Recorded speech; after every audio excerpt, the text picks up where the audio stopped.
बेखौहाय माबा होनोसै लेबु सेबस'नानै होनि ओमफ्राय हेल' खुलुमबाय रायजोफोर नोंथांमोना बे भिडिअनि इन्ट्र' नायनानै मिथिखाबाय जानांगौ बिदिनो सिनाय मोनै दाउ जानानै दाख्लैसो गोबां दावराव जानानै थांबाय नोंथांमोना नुखादों ससियेल मिडियानि गेजेरजों आरो हमजानायबो जादों ओमफ्राय दिनैहाय फिन जोंनि चिरां जिल्लानि सिङाव थानाय आइ दैमानि सानजाहा जालां बाजार आरो जालां बाजारनि सानजाहा थाख्लाय दैमा होननाय दङ बे थाख्लाय दैमानिफ्राय सिनाय मोनै दाउ मरा जानानै थानाय बोखांनो मोननाय जादों आरो बे दाउखौहाय बे जालां बाजार एरियानिनो सोमखोर ब्रह्म बिथांनि बिबौआ दैमायाव मोननानैहाय लानानै फैनाय जादोंमोन आरो सोमखोर ब्रह्म बिथाङा बे दाउखौहाय बिबौनि आखाइनिफ्राय बिनानै लाबोनानै बे दाउआ खर'आ थिखोनो हाला नालाय मरा जाना दङ बेखौहाय लेबु बायदिसिना दौनानैहाय बेखौ एसे गोख्रोङावहाय लाबोबाय दायो दा बेबायदिनो जोंनि गेजेराव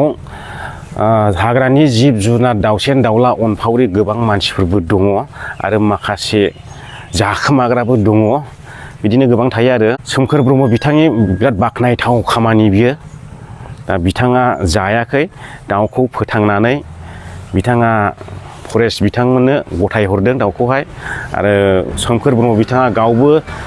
NGO मावबोनाय मानसिखा नालाय बिहा एसे टेकनिक दंखायो आरो जिब जुनारखौ माबोरै फोथाङो मुलि मोनजासनोब्ला बेनावहाय एसे टेकनिकआ दंखायो NGO मावबोनाय हिसाबैहाय दा बिराद मोजां बाख्नायथाव खामानि बिथांनि खामानिया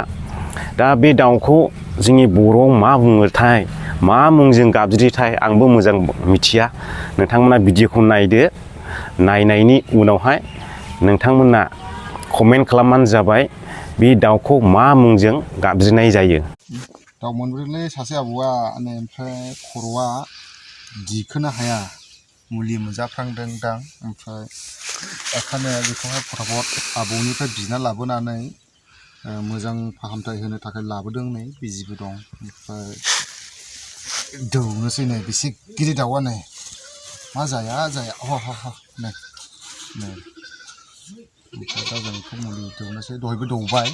ओमफ्राय बिराद मोजां दहायथ' सिखारनो हामोन दा एसे सिखारनो हासिनबाय ओमफ्राय बेखौहाय माबा होनोसै लेबु सेबस'नानै होनि ओमफ्राय फरेस्ट डिपार्टमेन्टनोबो दा फन हरनोसै एसे ओमफ्राय निउस रिपर्टारनोबो हरनोसै मुलिफोरबो लाबोदों नै ओमफ्राय नायनि दहायथ' एखेबारे थैहां सोलाबमोन ओमफ्राय दा एसे मोजां जाबाय नै दाउआ बेसे गिदिर नै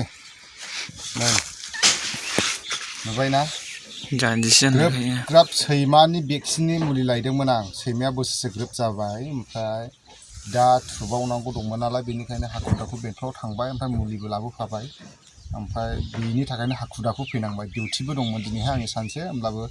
दासान्दि मोजां जागौबा नेबाय थादों आं माब्ला मोजां जागोनथाय एसेब्लाबो मोजां जाबाय नै बेसे गिदिर दाउआ अयनाय बायनाय बिदि खालामनो नाङा दैफ्राव मुलि होलाबायनाङा जिब जुनारा थैयो जुदि न' खाथि मोनब्ला आंनि दाउआबो जाहैगौमोन आंनि मोसौआबो दै लोंहैगौमोन बिदि जानानै जेब्ला जोबोद खहा जायो मोजां जाब्लाथ' बिराद मोजां जाबाय ने नोंथां मा दाउथाय जिखिजाया गुगोलाव नायदोंमोन ओमफ्राय नायनाय मबाइलाथ' सुइसअफसो थांबाय दान्दिसिम उनाव मिथिनो मोनगोन दा गफरनो खालारानो बेसे गुवार गाङानो दाउबो बायदि जेरावबो थायो ना जायो ने ना जाग्रा बेखौ फोथांनानै फरेस्ट डिपार्टमेन्टनो हरनोसै ओमफ्राय ओरैनो हगारोब्लाथ' दुरबलाव हगारोब्ला बियो बिरनानै बहाबा जायगायाव थानानै थैनो हागौ मरा जायोब्ला सोरबा हमनानै जानोबो हागौ ना ओंखायनो थाबैनो बिसोरखौ मानसिफोर लिंहरनानै हरनोसै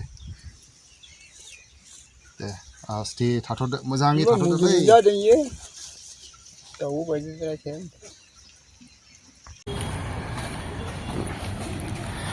दाउखौ दायो बेंटल फरेस्ट अफिसाव दोनफैबाय आरो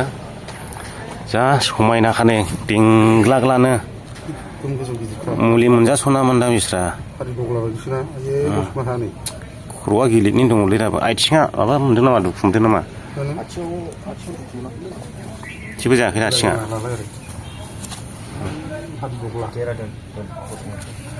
ब्लेक स्ट्रक ना मा होनदोंमोनलाय इंलिसाव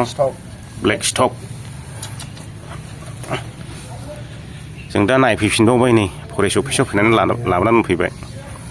बेंटल फरेस्ट अफिसाव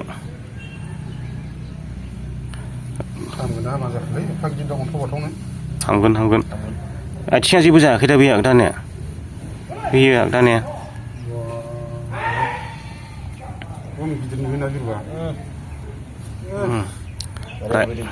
रायस्लिखा होननांगौ ना मा होननांगौलै बर'आवलाय मा दाउ होननांगौ जाखो